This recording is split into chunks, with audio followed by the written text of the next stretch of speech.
கடவுளுக்கு நிகரா இல்ல. நல்லது செய்றவங்க எல்லாருமே கடவுள் தான். நேர்மையான வாழ்க்கை, ஒழுக்கமான வாழ்க்கை, மக்களுக்கு உதவி செய்ய வேண்டும் என்று செய்கிற ஒவ்வொரு மனிதனும் கடவுள் தான். அதான் பழைய புராணங்கள் சொல்கிறது, நம்ம இலக்கியங்கள் சொல்கிறது. அந்த அடிப்படையில் மக்களுக்காகவே நான் வாழ்கிறேன், மக்களுக்காக உதவி செய்வதற்காகவே நான் படைக்கப்பட்டவன் என்று அவர் சொல்வதில் மிகப்பெரிய பெருமை நம்ம நாட்டுக்கு இருக்கிறது, நாட்டு மக்களுக்கும் இருக்கிறது. நீங்களும் கூட எல்லாவற்றையும் மறந்துவிட்டு மக்களுக்காகவே மட்டும் சேவை செய்ய முடியும் என்று ஒவ்வொரு மனிதனும் நினைத்தால் நிச்சயமாக அவர் எல்லாரும் கடவுள் தான். பாரத பிரதமர் அவர்களை கடவுளாக தான் நாட்டு மக்கள் பார்க்கிறார்கள். உள்கட்டமைப்பிலிருந்து ஏற்றுமதி, இறக்குமதி, தொழில் வளம், உற்பத்தி வளம், விவசாய வளம், இன்றைக்கு உலகின் 5வது பொருளாதார நாடு, 12வது இடத்துலேருந்து 5வது வந்திருக்கோம். இன்னும் 2 வருஷத்தில் 3வது இடத்துக்கு போகிறோம். அமெரிக்கா, சைனாவுக்கு அடுத்து நம்ம தாங்கிற லெவலை உருவாக்குறது எவ்வளோ பெரிய ஒரு மிகப்பெரிய வெற்றி. அதில் ஒரு இடத்துலையாவது எதிர்க்கட்சிகள் சுட்டி காட்ட முடியுமா? நம்ம ஊர் சிதம்பரம் கூட சொல்லியிருக்கிறாரு, அது ஆட்டோமேட்டிக்காக உயருதுன்னு. ஏன் இவங்க இருந்த 10 வருஷத்தில் உயரலைன்னு அவரை கேள்வி கேட்டால் அவருக்கு பதில் இருக்காது. அவருடைய வளர்ச்சியில் பொறாமை. அவர் தன்னை நாட்டுக்காக அர்ப்பணித்திருக்கிறார். எனக்கு தான் குடும்பம் இல்லைங்கிறாரு. ஒரே ஒரு அம்மா இருந்தாங்க, 102 வயசில் இறந்துட்டாங்க. எல்லாரும் உலகமே எல்லா தலைவர்களும் அங்கே வராங்க, அவருடைய அம்மாவுடைய இறுதி யாத்திரைக்கு கலந்துக்க போகிறாங்கன்னு எல்லாரும் சொல்லிகிட்டு இருந்தாங்க. ஆனால் 1 மணி நேரத்தில் வேலையை முடிச்சுட்டு அடுத்த அவருடைய மக்கள் கொடுத்த பணிக்கு சென்றுட்டார், பெருந்தலைவர் காமராஜர் மாதிரி. அப்படி அந்த அம்மாவும் போயிட்டாங்க.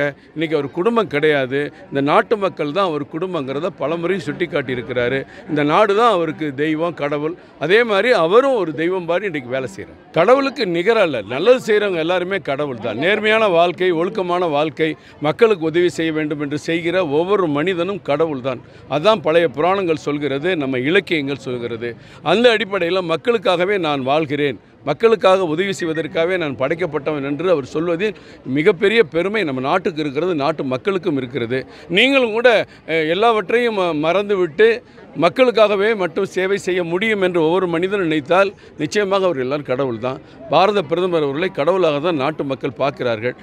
உள்கட்டமைப்பிலிருந்து ஏற்றுமதி, இறக்குமதி, தொழில் வளம், உற்பத்தி வளம், விவசாய வளம், இன்றைக்கு உலகின் 5வது பொருளாதார நாடு, 12வது இடத்துலேருந்து 5வது வந்திருக்கோம். இன்னும் 2 வருஷத்தில் 3வது இடத்துக்கு போகிறோம். அமெரிக்கா, சைனாவுக்கு அடுத்து நம்ம தாங்கிற லெவலை உருவாக்குறது எவ்வளோ பெரிய ஒரு மிகப்பெரிய வெற்றி. அதில் ஒரு இடத்துலையாவது எதிர்க்கட்சிகள் சுட்டி காட்ட முடியுமா? நம்ம ஊர் சிதம்பரம் கூட சொல்லியிருக்கிறாரு, அது ஆட்டோமேட்டிக்காக உயருதுன்னு. ஏன் இவங்க இருந்த 10 வருஷத்தில் உயரலைன்னு அவரை கேள்வி கேட்டால் அவருக்கு பதில் இருக்காது. அவருடைய வளர்ச்சியில் பொறாமை. அவர் தன்னை நாட்டுக்காக அர்ப்பணித்திருக்கிறார். எனக்கு தான் குடும்பம் இல்லைங்கிறாரு. ஒரே ஒரு அம்மா இருந்தாங்க, 102 வயசில் இறந்துட்டாங்க. எல்லாரும் உலகமே எல்லா தலைவர்களும் அங்கே வராங்க, அவருடைய அம்மாவுடைய இறுதி யாத்திரைக்கு கலந்துக்க போகிறாங்கன்னு எல்லாரும் சொல்லிகிட்டு இருந்தாங்க. ஆனால் 1 மணி நேரத்தில் வேலையை முடிச்சுட்டு அடுத்த அவருடைய மக்கள் கொடுத்த பணிக்கு சென்றுட்டார், பெருந்தலைவர் காமராஜர் மாதிரி. அப்படி அந்த அம்மாவும் போயிட்டாங்க. இன்றைக்கி அவர் குடும்பம் கிடையாது, இந்த நாட்டு மக்கள் தான் அவர் குடும்பங்கிறத பலமுறை சுட்டி காட்டியிருக்கிறாரு. இந்த நாடு தான் அவருக்கு தெய்வம், கடவுள். அதே மாதிரி அவரும் ஒரு தெய்வம் மாதிரி இன்றைக்கி வேலை செய்கிறார். கடவுளுக்கு நிகரா இல்ல. நல்லது செய்கிறவங்க எல்லாருமே கடவுள் தான். நேர்மையான வாழ்க்கை, ஒழுக்கமான வாழ்க்கை, மக்களுக்கு உதவி செய்ய வேண்டும் என்று செய்கிற ஒவ்வொரு மனிதனும் கடவுள் தான். அதான் பழைய புராணங்கள் சொல்கிறது, நம்ம இலக்கியங்கள் சொல்கிறது. அந்த அடிப்படையில் மக்களுக்காகவே நான் வாழ்கிறேன், மக்களுக்காக உதவி செய்வதற்காகவே நான் படைக்கப்பட்டவன் என்று அவர் சொல்வதில் மிகப்பெரிய பெருமை நம்ம நாட்டுக்கு இருக்கிறது, நாட்டு மக்களுக்கும் இருக்கிறது. நீங்களும் கூட எல்லாவற்றையும் மறந்துவிட்டு மக்களுக்காகவே மட்டும் சேவை செய்ய முடியும் என்று ஒவ்வொரு மனிதனும் நினைத்தால் நிச்சயமாக அவர் எல்லாரும் கடவுள் தான். பாரத பிரதமர் அவர்களை கடவுளாக தான் நாட்டு மக்கள் பார்க்கிறார்கள்.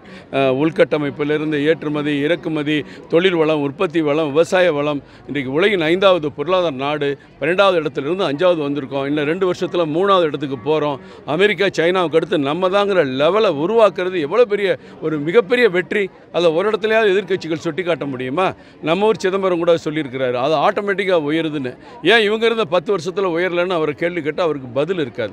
அவருடைய வளர்ச்சியில் பொறாமை. அவர் தன்னை நாட்டுக்காக அர்ப்பணித்திருக்கிறார். எனக்கு தான் குடும்பம் இல்லைங்கிறாரு. ஒரே ஒரு அம்மா இருந்தாங்க, 102 வயசில் இறந்துட்டாங்க. எல்லாரும் உலகமே எல்லா தலைவர்களும் அங்கே வராங்க, அவருடைய அம்மாவுடைய இறுதி யாத்திரைக்கு கலந்துக்க போகிறாங்கன்னு எல்லாரும் சொல்லிகிட்டு இருந்தாங்க. ஆனால் 1 மணி நேரத்தில் வேலையை முடிச்சுட்டு அடுத்த அவருடைய மக்கள் கொடுத்த பணிக்கு சென்றுட்டார், பெருந்தலைவர் காமராஜர் மாதிரி. அப்படி அந்த அம்மாவும் போயிட்டாங்க. இன்றைக்கி அவர் குடும்பம் கிடையாது, இந்த நாட்டு மக்கள் தான் அவர் குடும்பங்கிறத பலமுறை சுட்டி காட்டியிருக்கிறாரு. இந்த நாடு தான் அவருக்கு தெய்வம், கடவுள். அதே மாதிரி அவரும் ஒரு தெய்வம் மாதிரி இன்றைக்கி வேலை செய்கிறார்.